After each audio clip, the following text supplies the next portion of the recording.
Well, the Catholic Church has been rocked by controversy after a breakaway group of traditionalists performed a ceremony to consecrate 4 bishops in defiance of the Pope. They've now been excommunicated. The Society of St. Pius X was established in 1970 and opposes modern reforms within the Church. Now, thousands of people attended the Latin Mass in the Swiss Alps, prompting that strong response from the Vatican.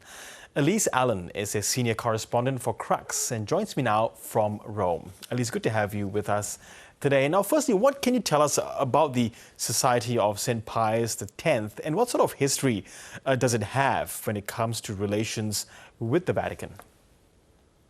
Well, thank you, Girish. It's wonderful to be with you. This is a good question.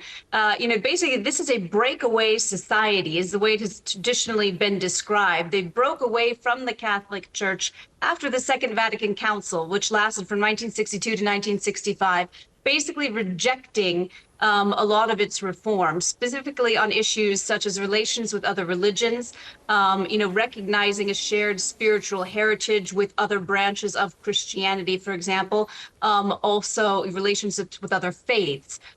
Sort of a refusal to condemn them because they are not Catholic is basically the Church had reformed some of its teachings at that point. Also liturgical matters. They don't accept the Church's modern liturgy, for example. They see it as modernized and watered down and unacceptable.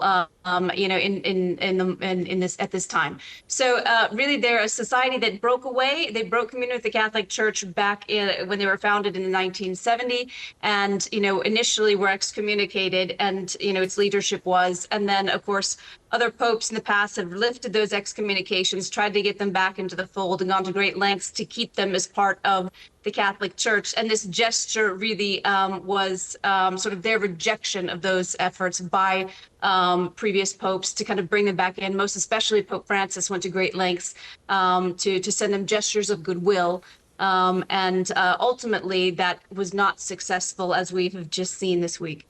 Yes, and in just the last few hours now, we now know that the Vatican has announced that those bishops have been excommunicated. But the question is, what sort of message was the society trying to send by consecrating those bishops anyway? Presumably, the unusual protocol to install these new bishops without the Pope's consent.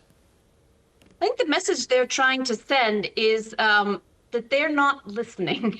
I think the Catholic Church has been going to great lengths. The Pope Francis, again, as I said, Benedict before him, had tried to extend many olive branches, to them, to get them on the same page and to accept the reforms of the Second Vatican Council, which they have refused to do. And in spite of all the Church's goodwill efforts thus far, I think they haven't budged. And so I think that Pope Leo decided the time has come, if they're going to move forward with this act, that in itself, the word is it incurs an excommunication. They themselves are breaking communion with the Church. And so he said, if they want to do that, then we have to, that's their choice. The Church needs to move on, and we need to make it abundantly clear where the line is drawn here, in terms of, what's acceptable and what's not. Yes, of course, before the consecration, there was a warning from Pope Leo himself, very strong language in saying that the consecration amounted to a sin of extreme gravity. But Pope Leo, he's prioritized being a unifier. So is this a big test for him in the context of leading the Catholic Church?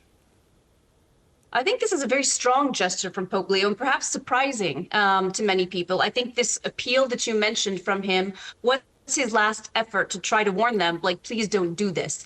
And they did it anyways. And I think for Pope Leo, preserving unity in this sense means trying to keep the flock that he has intact. The Society of St. Pius X has always been on the fringe. They've kind of been 1 foot in, 1 foot out. And they've definitively said now, basically, we're moving in our own direction. And so Leo, I think, said he acknowledged that, and he said, there are a lot of Catholics within, the Catholic Church right now who are kind of in this middle ground. They have an instinct that's increasingly towards traditionalism, but also not. And so I think he's trying to draw a clear line to keep the flock that he has intact instead of watching it fracture more. Because I think the risk of the Catholic Church now is you could see it splinter more the longer this group the longer there's a lack of clarity about this group's status. So I think he's trying to say, if this is what they want, then that's the direction they're going in. We need to make it very clear that that is not in communion with the Catholic Church, and to try to keep the members of the Catholic Church in communion to the extent possible at this point. So I think that's where he is seeing unity at this point, and we'll see to the extent that that is effective going forward. Yeah, so does this society have a strong or significant following, especially in Europe?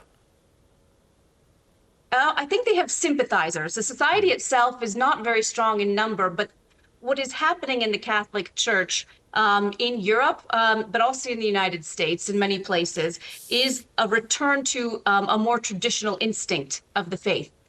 So you see a lot of younger people as adults who are asking for baptism, who want to come back into the church, or who want to enter seminary, but they have more of a traditional instinct. They want to go back to a pre-Vatican Council liturgy, for example.